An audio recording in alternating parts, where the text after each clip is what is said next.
My name is Matt Sorensen. I'm an attorney here at Holland & Hart in our Salt Lake office. Welcome. And if you have questions throughout today's webinar, we will keep a close eye on the Q&A section in the WebEx interface. Just type your questions in there as we go along, and I'll do my best to see them and answer them during the presentation.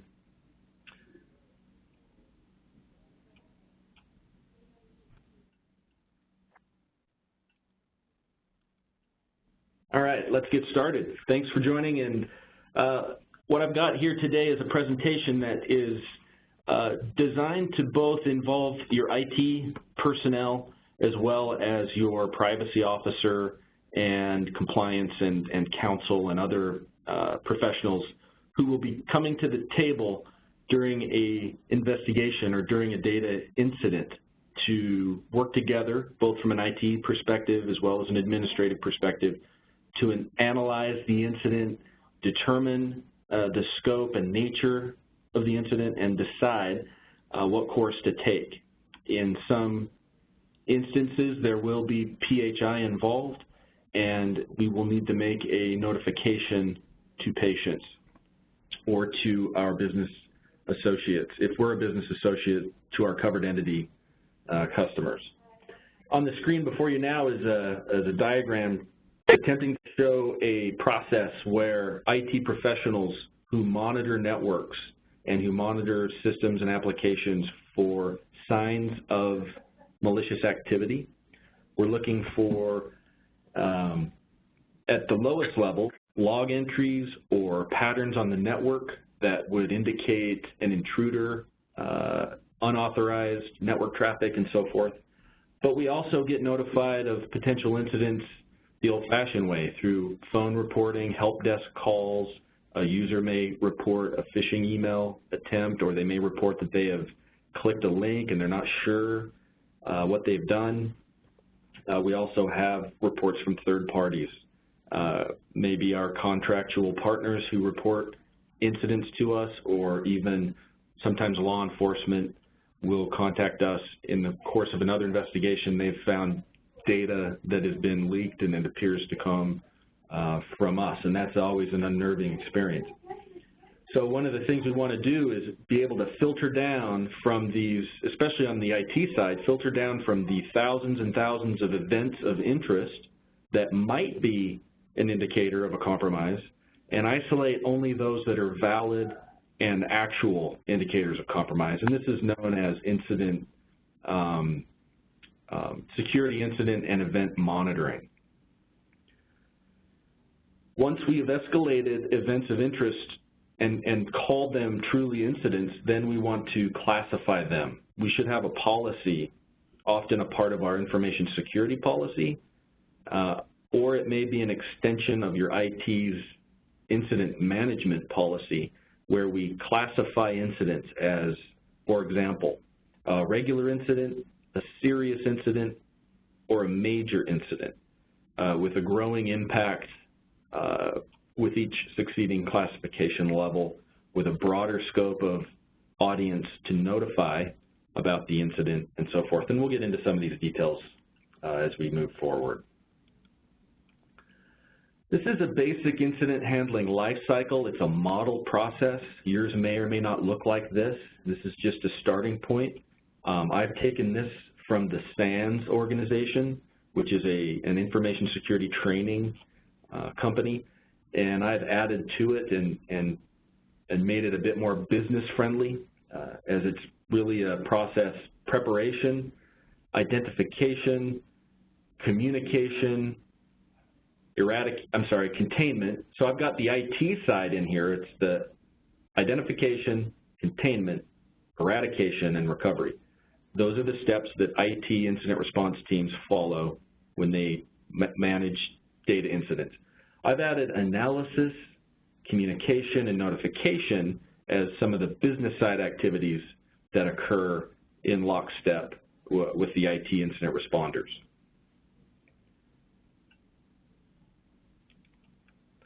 So let's start with the preparation phase.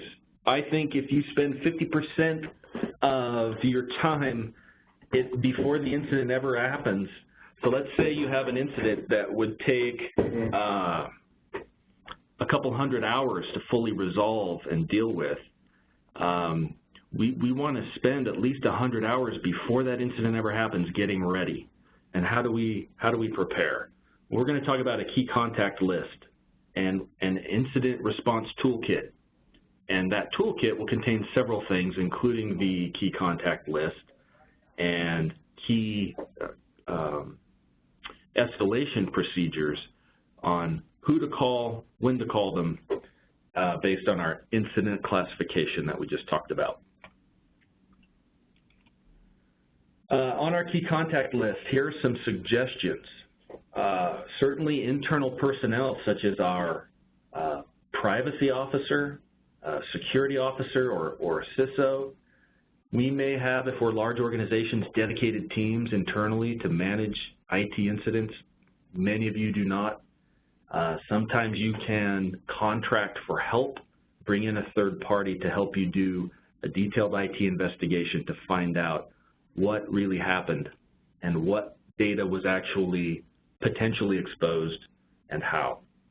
We want our in-house counsel to be involved, maybe not on our low incidents, our regular incidents that happen more routinely, but we will want counsel involved on anything that looks like a reporting incident where we have to report to patients or regulatory authorities. Outside data security or privacy counsel to help ensure that we maintain attorney-client privilege over the incident. We want to be able to contact our insurance agent, our insurance broker, if we have cyber coverage. We may have coverage we don't know about. I've seen that happen with clients where they've got coverage and didn't know. So it's always wise in the preparation stage to go through your insurance carefully and become more familiar with that. And if you know you've got coverage, know what it covers and what it doesn't based on the different types of incidents that could happen. IT and other technical contacts, we want law enforcement contacts, both FBI, field office. They can be very helpful in catching the bad guys that are attacking us from overseas. And sometimes we may want to have local law enforcement who will produce a police report that will be helpful for our victims as they seek redress from credit agencies. Often a police report number is required to avail oneself of free fraud alerts and security freezes, depending on the state. We also want to have a local computer forensics provider already contracted. Often you can get a master service agreement in place for no cost, and then you know who to call, and you don't waste precious time investigating an incident waiting for lawyers to haggle over contractual terms. You can get that out of the way now as part of this preparation phase. Additionally, on your key contact list, your regulatory contact, your auditors, and then let me move back in this slide. One thing I want to point out is your insurance broker, depending on your cyber insurance coverage, if you have it, your insurance underwriter may often have lists of preferred providers. That would include providers for legal, for computer forensics, for credit monitoring services for victims. And then here on the next slide, there will be bulk print or mail facilities, people who can manage large victim notification mailings, and PR firms. So keep in mind that those resources exist and plan accordingly. We recommend that you test your plan before an event ever occurs. This is common advice, but it's not often done. It is hard to stop your day jobs and prepare for an incident that you hope never comes. A tabletop exercise is a simulated data incident where you get together in a conference room and everyone has their role and you work through a mock scenario of a breach. You can have IT contribute to the description of the hypothetical breach, and then the folks in the room begin to execute the documented response procedures, and then the questions start arising. And as you answer those questions together as a group, therein is the value of testing your preparedness. Other variations, you can have a pen test if you have a website, a patient portal. It should be penetration tested periodically. The next time you have a penetration test, use those findings and results to drive your hypothetical scenario and test your response procedures in conjunction with the penetration test. Listed here are a couple pros and cons of the tabletop approach, but it's a low-cost method to prepare and highly recommended. So I mentioned a data breach response toolkit, and this is what it contains. We have our incident response plan. These would include our description of roles, responsibilities, and the procedures that we follow in executing the investigation that we're going to talk about today. We also want to include the key contact list, and including for the outside entities that we may need during an incident investigation. Depending on the size of your organization, it may be wise to have some of the letters and notifications drafted. In some instances, you'll need to notify a regulator and or victims and or credit monitoring agencies if it's not a PHI breach, but you've had a financial information breach. There will be required communications. Moving on from preparation, let's talk a bit about identification and the analysis that we conduct. If you harken back to the first slide, we had that large cloud of many, many events of interest. And as we think of those, how do we funnel those down into actual incidents? It's important not to raise the alarm too early, especially with your IT folks who are defending the networks. Many times, an event of interest appears to look like a breach, but upon further investigation, it was not a breach. And so we want to be careful with how quickly we ring the bell and escalate issues without first validating with factual evidence that yes, indeed, we have an intrusion, or yes, indeed, we lost data in some fashion, or data was exposed. We typically, as we escalate to executives and counsel and privacy officers, they're going to want to know details right away. And the details come out slowly over time during an investigation, and so we won't be able to answer all their questions immediately. And that time between our notification to our internal leaders and the time when we can supply them with all the answers they want can be a very anxious and highly stressful time. And so I recommend notifying your privacy officer and your security officer earlier, and let them use judgment in fact-finding and managing communications to executives. These are some of the events of interest that can trigger an investigation to see if there's an actual incident. Many of them are IT related in terms of what IT does for us, and IT security in particular, in the defenses we've deployed, intrusion detection, and firewalls, and log monitoring, and so forth. But we also have events of interest from our employees. We want them and encourage them to report suspicious behaviors, strange phone calls where they've been attempting to social engineer your employees, and certainly strange phishing-related emails that entice folks to click and disclose their login information.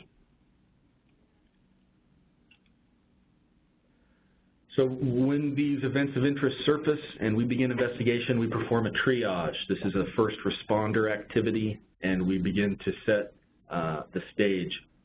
What exactly is going on? Are we dealing with electronic data or hard copy data? Are we dealing with mobile devices or something inside the walls of our company? Are we dealing with PHI? And that often isn't clear at the outset. What possible pivot points? In other words, if a particular location, whether it's in the network or in the facility itself, what else could be accessed or viewed from that position? And attackers will often gain a foothold and begin to progress step by step over time through a company's networks and systems. And if not detected early, they can wend their way into the places where the PHI is stored. So that's part of our triage, is anticipating those steps, those moves that attackers make. As we investigate, we want to find and deploy more focused monitoring. So if we have a suspicious event and we're not sure if there's been an incident or a breach, we can update more specific rules for our network intrusion, our host intrusion. We can look in our email server and run searches to find other samples of a similarly constructed phishing email that may have been given to other people, looking in sent items for evidence of people that have clicked and so forth. I want to take and just mention that while we are covered entities and business associates and we are deeply concerned and vigilant in protecting protected health information, we can't forget about other kinds of data like our payment card and our PCI compliance obligations, our employees' personal information, their social security numbers. As many of you may know, there is an epidemic of W-2 theft.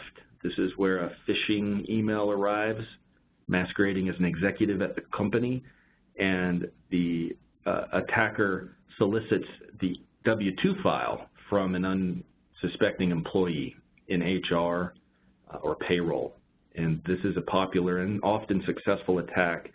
The employee is tricked and they email their W-2 file for the company off to an attacker, and now you have a data breach that needs to be reported. Employees need to be notified, credit monitoring needs to be provisioned, and so forth. Not a PHI breach, but a breach nonetheless.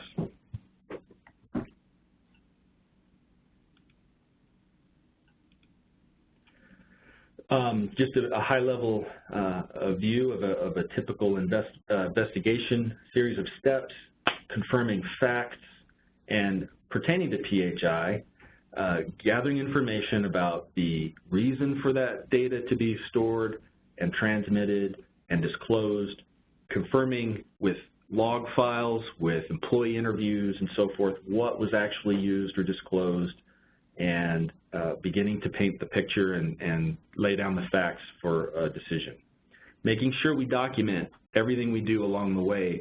I like to keep hour by hour, day by day logs of the investigation, including who reported what and when, and key meetings and meeting minutes go in there, and it's really there to show and document vigilant and timely, thorough investigation, which is important in defending oneself from a claim of inaction or delay. Very early, if we think there's a chance PHI is involved, let's report to our privacy officer. Not wise to let the investigation proceed for any length of time without involving that individual. We want to train our frontline employees and our management to immediately report suspected incidents. It's okay to report to the privacy officer if we're only suspecting and we don't quite have all the facts. And the privacy officer should work jointly with IT if they are outside that reporting chain, work jointly together on the investigation.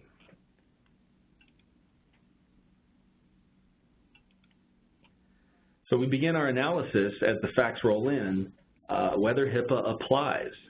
And again, we're going to talk about HIPAA, but we don't want to discount other requirements for personal information, payment card information that might apply even if HIPAA does not.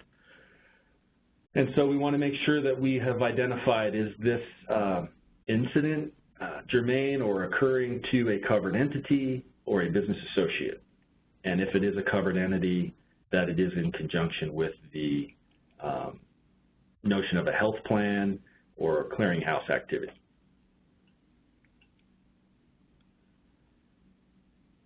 Once we've determined that it is a covered entity or a business associate, we ask, is this protected health information? If it's been de-identified information, that may be an exclusion, depending on the nature of the de-identification.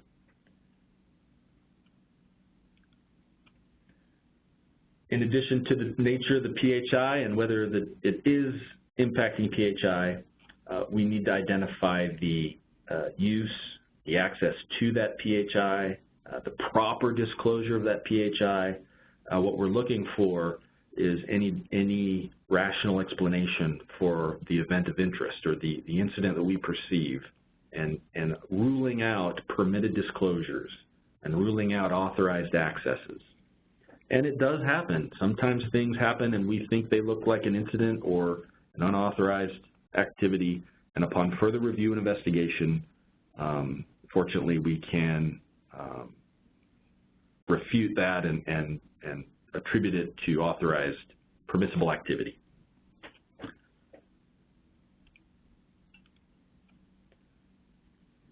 And in drawing the conclusion, nature of the data and the permitted uses and disclosures, we want to make sure that we included our business associates and our business associate agreement, the terms of that agreement, and what was permitted, and so forth.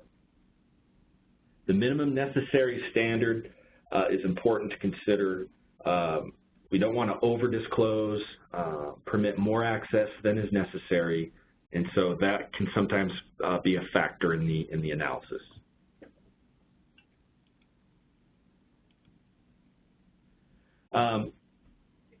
Incidental disclosures do not need to be reported. And how do we determine whether we have an incidental disclosure? It's a disclosure that's otherwise permitted, and we've complied with the minimum necessary standard, and it's got reasonable safeguards implemented to protect the confidentiality of that PHI and the integrity.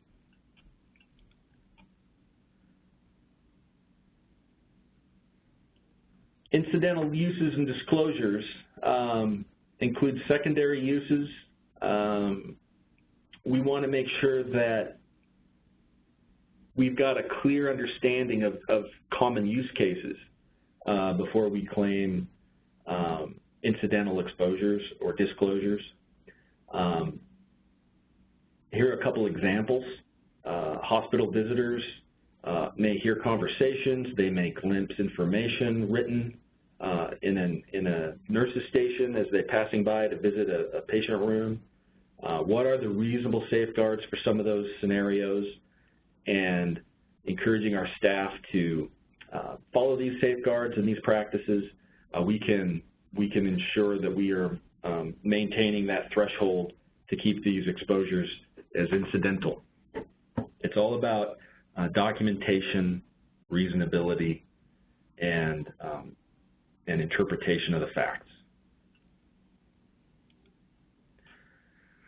So we have an event of interest, and we have gathered enough factual information to identify it is an incident.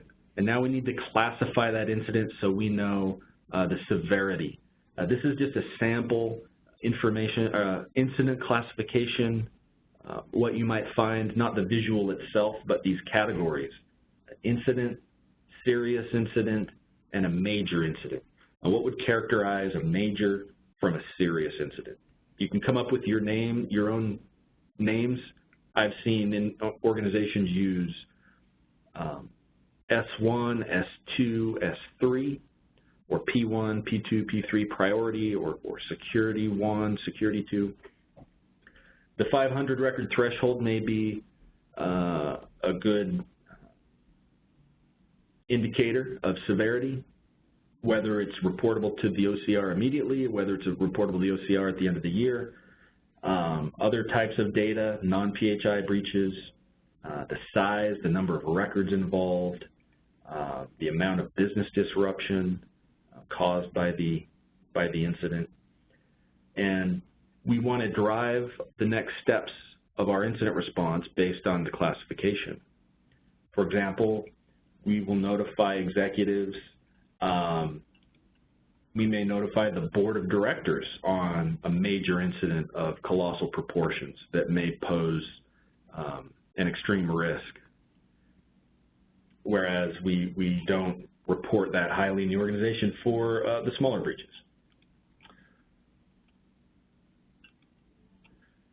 So the safe harbor, when we have a breach of PHI, if it's encrypted, we can safely conclude no disclosure.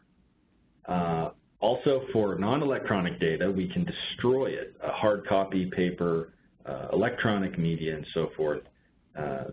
Exposure of that post-destruction, not an incident, not an exposure.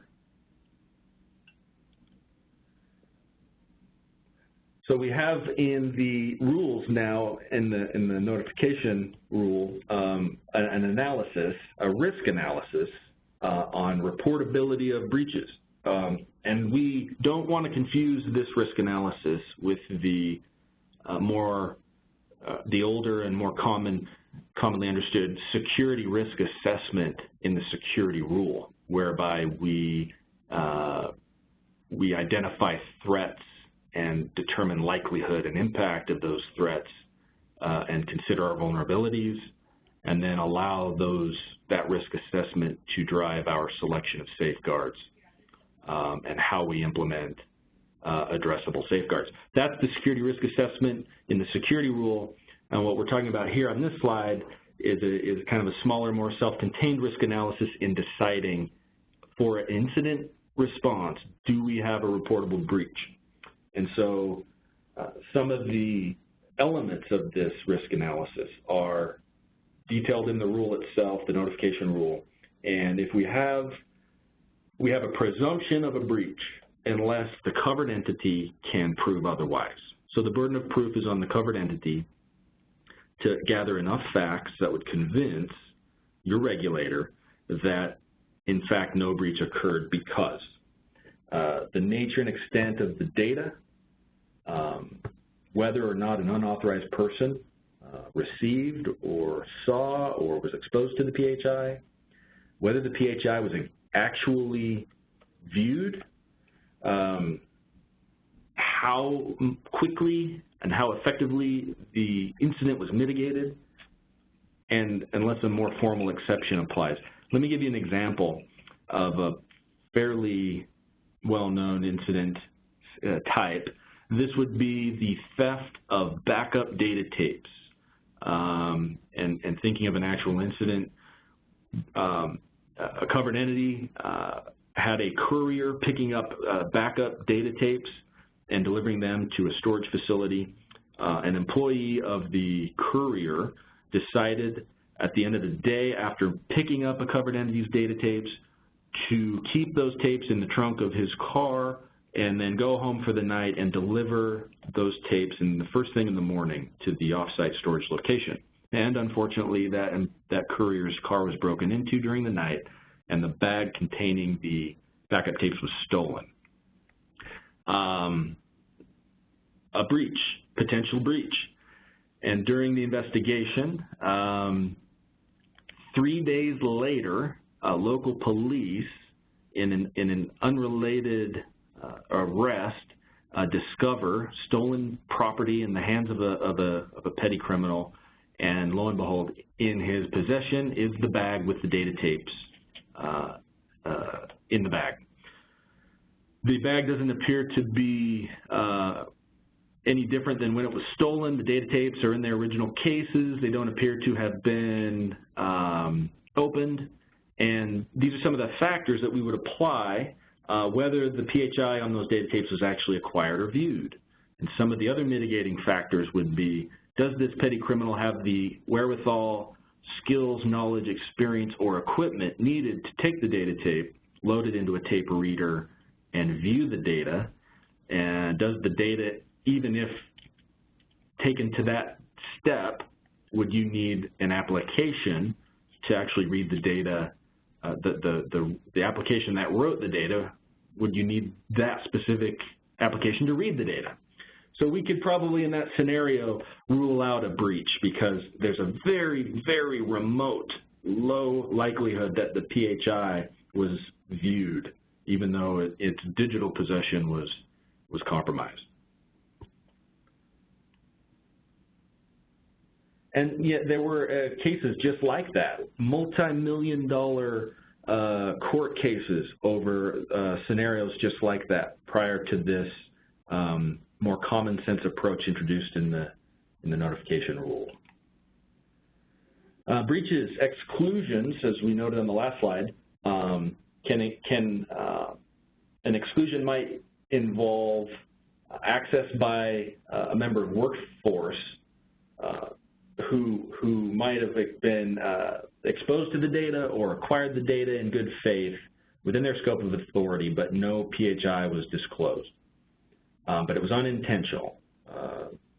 Perhaps a person in the same group was exposed to an amount of data outside her particular assignment. Inadvertent disclosure to another authorized person inside your company is not going to be typically a breach. The disclosure of PHI when there's a good faith belief that the unauthorized person would not reasonably be able to see the data, retain or use the information.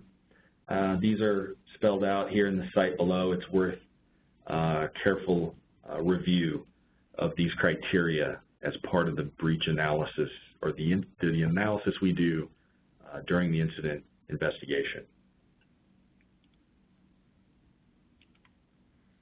When is PHI compromised? Does compromise mean that the PHI is acquired, accessed, or disclosed? And there are some common sense examples here. Not every situation where PHI was accessed is going to be a breach. Again, very factually specific. The acquisition or viewing of the data is only one factor. And so we just want to point out that there are several prongs to this analysis. Here's some guidelines for determining probability that the data has been compromised. What are the types of identifiers? The likelihood of identifying someone based on a number, a patient ID that's not a Social Security number. Who it is who is actually the one who saw or acquired the data, how quickly and how effectively the breach was remedied, mitigated. Again, very based on the circumstances, very scenario specific.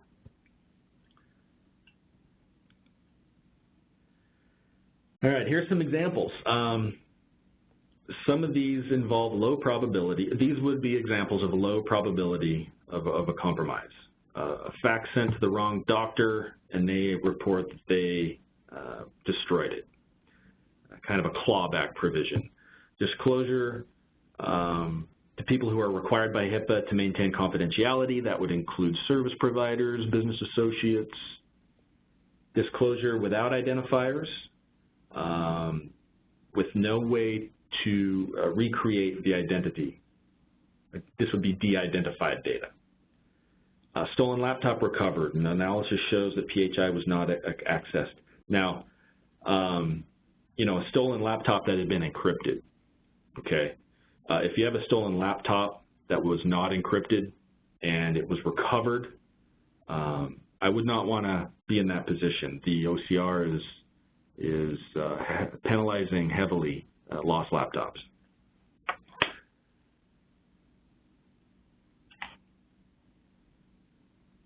here's some examples of higher likelihood that the PHI was compromised. The mere disclosure of an SSN is going to be an issue. Credit card numbers and other information, treatment plan, diagnoses, medication, so forth. Disclosures involving names with IDs. And if you've emailed or mailed something to the wrong person and they saw it, you can't unring the bell. And so that's the higher probability of a compromise.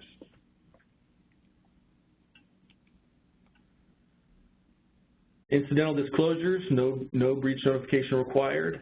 The encryption safe harbor, and here's some factors on applying these exceptions.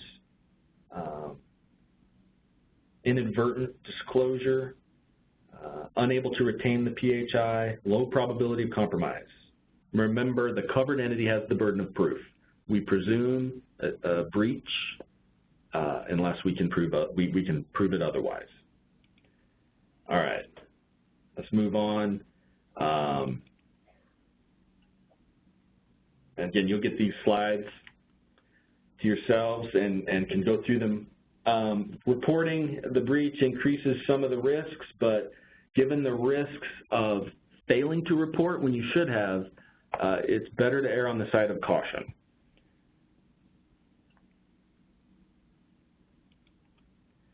All right, we're going to move on from this analysis phase, at the conclusion of which we have identified that we have a breach, we have PHI, we have a scope and a potential audience or a population of victims that will need notification. Now, as IT moves into the phase of eradication, on the business side, we're moving into the phase of notification. So just hearkening back to that incident response life cycle, and early on during the identification phase, up on the upper right of the slide, these are some of the folks that we bring in early to help conduct the investigation. CERT, C-I-R-T, Computer Emergency Response Team. Again, that might be a third-party provider who's doing forensic analysis, network, security analysis to look for artifacts. Our privacy officers involved, and we are seeking to validate to prove the incident occurred. And then we categorize minor, serious, major incident. Once we've validated, once we've completed our analysis, then we involve higher level authorities. And the privacy officer here under validation, that should be up under identification. It's a tight, it's a thin line with the privacy officer. And so not all suspected incidents may need to go that quickly to the privacy officer. It's going to be organization specific, and just want you to know that your folks will need to do some quick thinking on when to notify your privacy officer. Better to notify earlier than to notify too late. That's the rule of thumb. All right. Again, some examples here on who to notify based on our classification and when to notify. And this is something we'd expect to see in our incident response toolkit in our procedures, our incident response procedures or incident management procedures. Who to notify, when, at what phase of the investigation. During the earlier phase, as you've validated an incident, check your insurance. You may even just call your insurance broker and report that you've had something that may need to be the basis of a claim, and the broker can help you sort through some of the vagaries of your insurance policy. When in doubt, report it. There are some drawbacks to reporting too late to your insurer. Often the insurer can provide resources that will help you conduct the very investigation that is needed to determine if it is a covered claim or not. And many insurance policies will cover these external services as a claim, even if you didn't need to notify and have an actual PHI breach that needed victim notification and regulatory notification.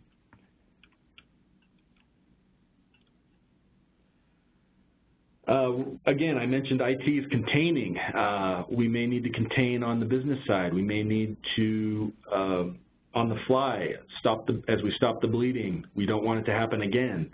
We may need to alter a process or a procedure. We may need to recall devices and deploy encryption. We need to mitigate the harm, and it's important that we make good faith efforts to do this. Failure to do this can result in more severe sanctions.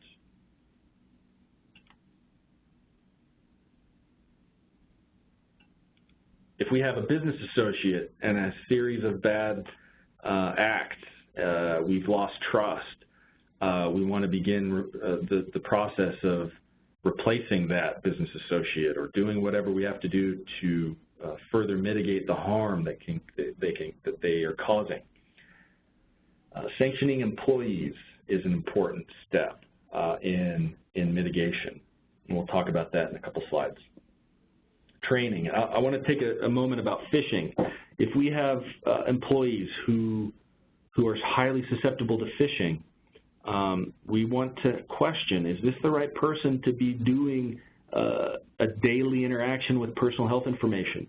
Of course, healthcare providers notwithstanding, we need to train them and continue to raise awareness.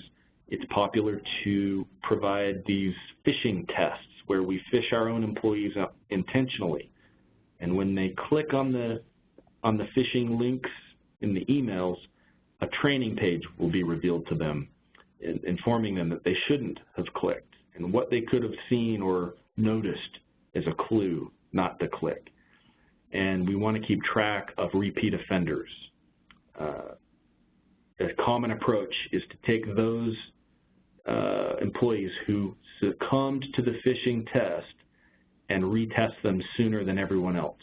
And if you get a repeat offender 2, 3, 4 times in a row, you need to have some hard conversations with that employee in HR about the risk they're posing to the organization.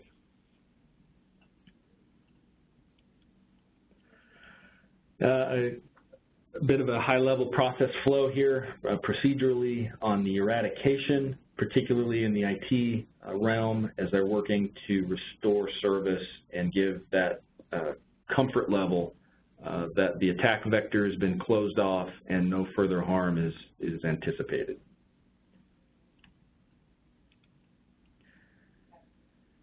Sanctioning employees, we want to make sure that we take action to corrective action, raise awareness, and document the sanctions that we take, making sure that we don't overreact. Oftentimes, a good example being these W-2 phishing emails. An employee accidentally sends the W-2 file off. Firing that individual on the first offense may be a little bit overkill, despite the anger. Ensure the punishment fits the crime. Here are some options regarding sanctioning employees. The mandatory training there in the middle on the left, that would include the phishing training that we talked about. Sanctions certainly depend on the seriousness of the breach, their intent, their carelessness, how many times it's happened, and so forth. Make sure that your policies and your HR handbook are sufficiently robust to address your ability and duty to sanction employees. It's an affirmative defense to have taken these steps, to have taken the corrective actions, the employee sanctions, the eradication, and the subsequent improvement of your defenses in the IT space and in your business process. If you don't take those actions, it can lead to worse outcomes. You want to correct the violation within 30 days, sooner if possible. And now we're going to move into notification, fairly large topic, and the covered entity must notify each individual whose unsecured PHI was divulged or accessed or used. We need to notify our regulator, the timing of which depends on the size of the breach. And depending on certain thresholds. We can use alternative notification methods. If we have a breach of many thousands of individuals, we can make our notification through local media outlets instead of individually addressed letters. Timing of the notification is important. It can be very harmful to an entity's reputation if they have a series of bad and successively worse notifications. We want to have a good grasp of the facts before we notify, but we can't delay unreasonably. And so the goal is to find a sweet spot between the point in time where we know how big the breach was, we know the folks who are impacted, and we notify them without it taking, depending on the size of the breach and the complexity of the investigation, it can take quite a few weeks to really get down to the how and the why, and making sure we've closed all of the attack vectors and addressed our weaknesses. We can't wait 2-3 months to notify victims, and so it's a judgment call when to notify and whether or not we need to make multiple notifications due to additional facts as they're revealed. Not every incident is going to be amenable to one notification, one and done, but that's the aspiration.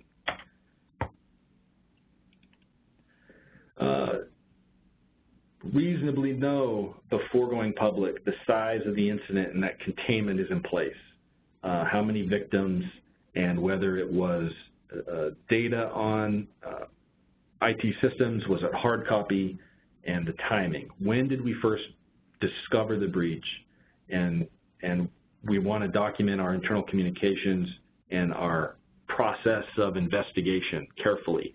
Much of that may be privileged information between you and your attorneys, but it's important to have that as a defense if we are accused of an unreasonable delay in notifying.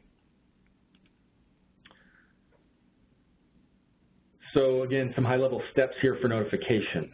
All delays must be justified. And again, no easy answer on how soon. Better to notify timely than to wait too long and be accused of unreasonable delay. Additional items to consider during the notification phase, and some of these are often dependent on the size. A call center is important if you've got many thousands of victims and your HR department or whoever internally is going to handle those complaints and phone calls and emails. A call center can help take the first tier of those off your hands, and then the call center can escalate the second tier concerns and issues. A frequently asked questions document pertaining to the breach would be given to the call center agents. Frequently asked questions also given to your managers and those in HR who may be involved if it's an employee data breach and so forth.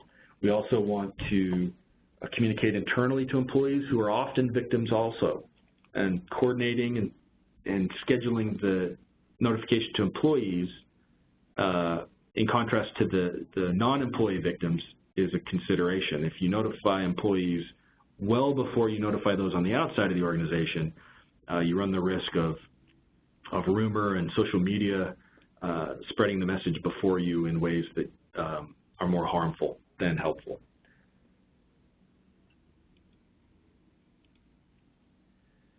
Victim notification letters, it's certainly something that it's an art, not a science. The regret, the sympathy, the meaning, the well-meaning to rectify the situation. 1 year of credit monitoring is very much the norm. Sometimes companies will go 2 and even 3 years in providing credit monitoring to victims of data breaches. It really depends on impact, crisis management decisions. PR will help, counsel will help, and so forth. Some of the more forward-thinking entities will put out a Twitter feed or an updated website feed for further information as it becomes available. That helps victims feel a sense of engagement, and it helps them feel a sense of concern from your organization.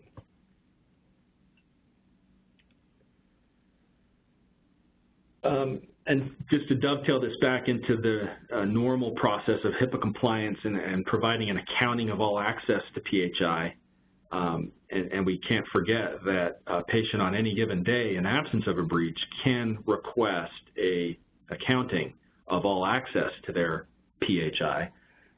These accountings and logs need to be maintained and will become, may become integral to an incident investigation. The good news is not a lot of patients will request those accountings, but you can't be unprepared should they come in. So these are some of the items to consider as you're maintaining your logs and ensuring the availability of those logs.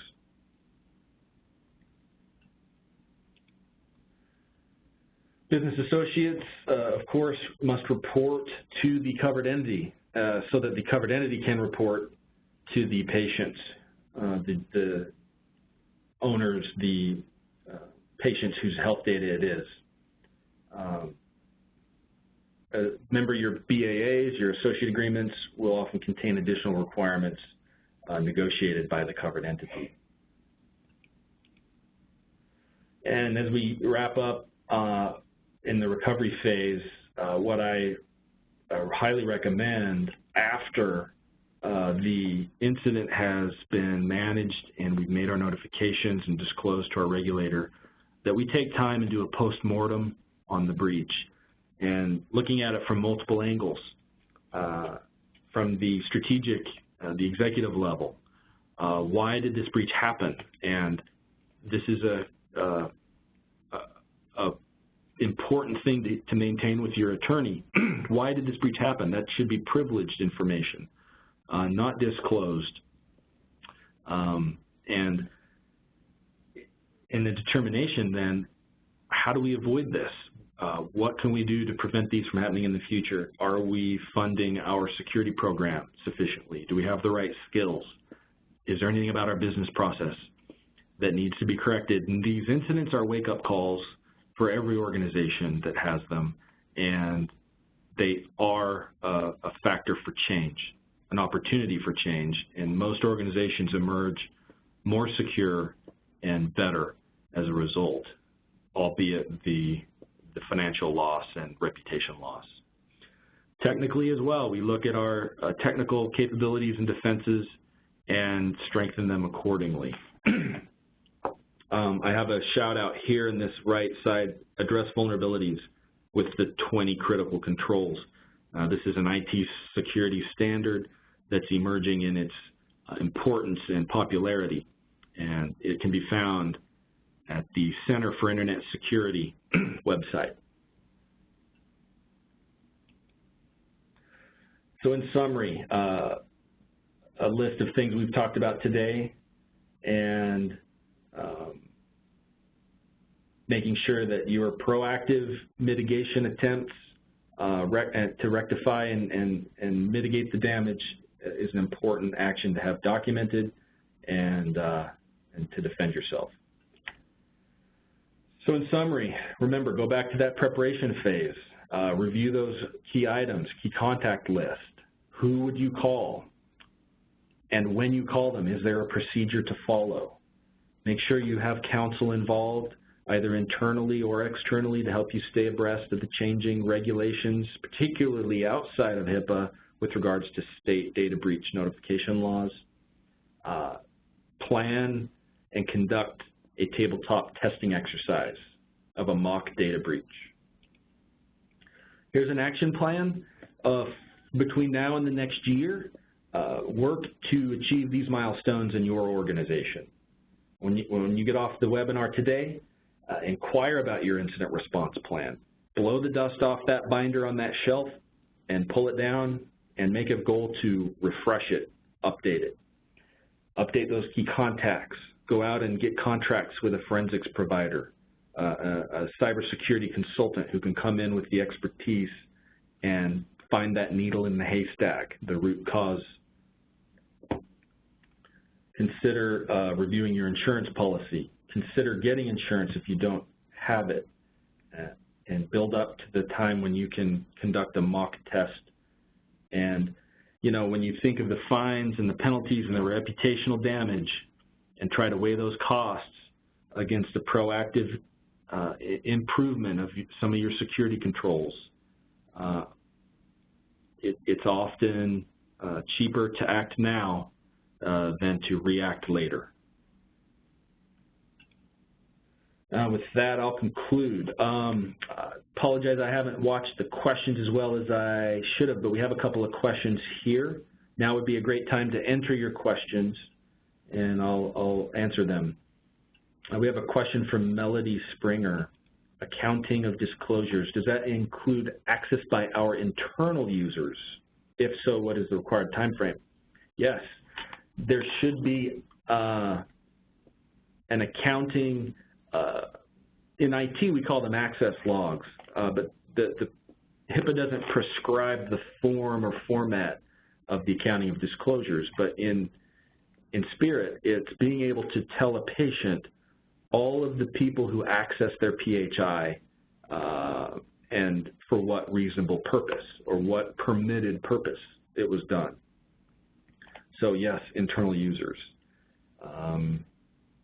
If so, what is the required time frame? If a patient asks you to make that disclosure to them, I'm not sure off the top of my head here what the minimum required time is to make that disclosure.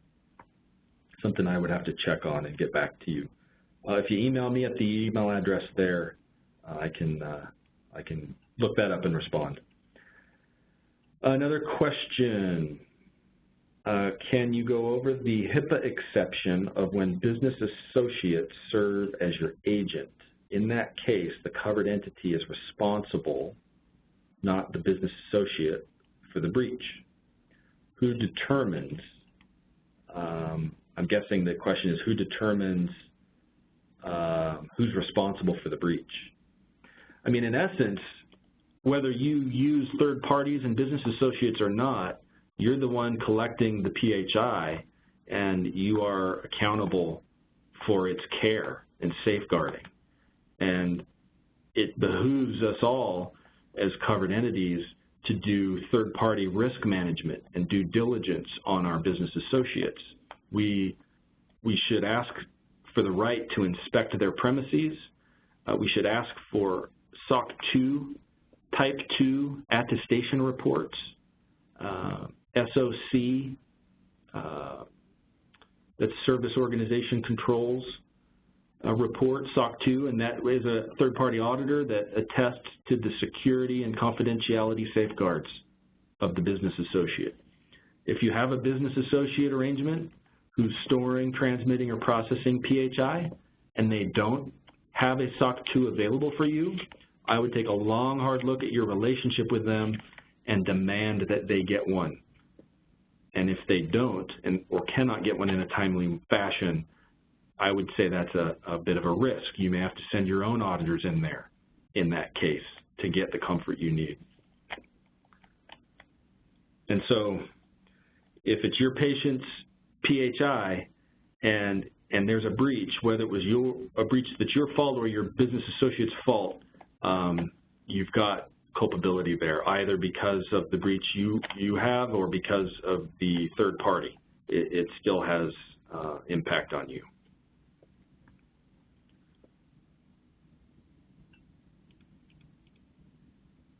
If the business associate was an agent, especially in government work, oh, there's the rest of the question. Who determines if the business associate was an agent, especially in government work? That's probably a more fact-specific question. Go ahead and email me that, and we can get into that a little bit. Thank you, Heidi. Melody, I really mean how long do access logs need to be kept? Oh, I see. Good question. Again, I don't know the top of my head. I want to say 90 days, but I don't think that's right. It might have been up to a year. We'd have to go look. Email me and let's do that. But there is, you're right, there is a time specified. Accounting of disclosures. What does the access log have to do? What does the access log have to have in the log? Oh, okay. What is the log entry that records accesses to PHI have to have? Does it have to have what they viewed, what they just barely viewed, etc. I think there was a slide here, if I run back, with a list for the accounting disclosures. Looking slide.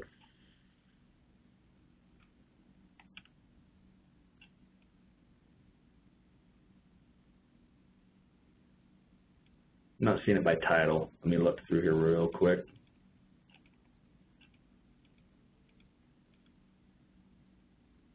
Here it is. Date of the disclosure, the date, the name and address of the entity who received the PHI, the brief description of the PHI disclosed, brief statement of the purpose of the disclosure, or copy of a written request for the disclosure. So this is referring to external disclosures to third parties, authorized parties, insurance companies from a covered entity and so forth, a log of the disclosure of the PHI. We do have additional requirements, however, in a system level. Let's say that process is automated, and we have to have a way in the system whereby that transmittal to the payer might be made, and we would see the date, the time, the entity in question, and so forth.